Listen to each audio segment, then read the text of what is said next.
एक समय की बात है। एक गांव में एक भूतिया घर था। गांव वाले डर से उस घर के आसपास नहीं जाते थे।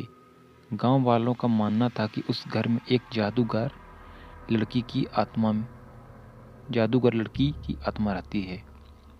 एक दिन गांव के कुछ साहसी बच्चे उस भूतिया घर में जाने का और उस घर में घूमने का फैसला किया। बच्चे जब घर के सामने गए तो सिर्फ खिड़की खुली हुई है और वे सभी उस खिड़की से अंदर चले गए। वे अंधेरे में घर के अंदर घूम ही रहे थे कि अचानक से खिड़की बंद हो गई। यह देखकर सारे बच्चे डर गए।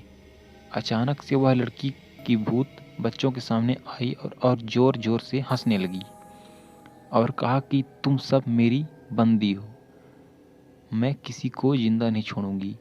बच्चों को डर के मारे कुछ समझ नहीं आ रहा था, लेकिन फिर भी वे हिम्मत नहीं हारे और सब एक साथ मिलकर बाहर निकलने का रास्ता ढूंढने लगे। ढूंढते ढूंढते एक बच्चे को एक पुरानी किताब मिली जो एक जादुई किताब थी और उस किताब में एक जादुई मंत्र लिखा था जिसके उच्चारण करने से वह भूत घर से दूर भाग सकती थी। बच्चों ने मिलकर उस मंत्र को पढ़ना शुरू किया। अचानक से एक रोशनी घर के अंदर आई और उस भूत को साथ ले गई। भूत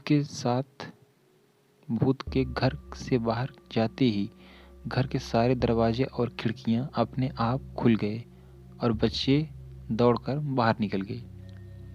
उस दिन से वह घर भूत से आज़ाद हो गया। गांव वालों ने सारे बच्चों के साहस की तारीफ की और सबको इनाम भी दिया।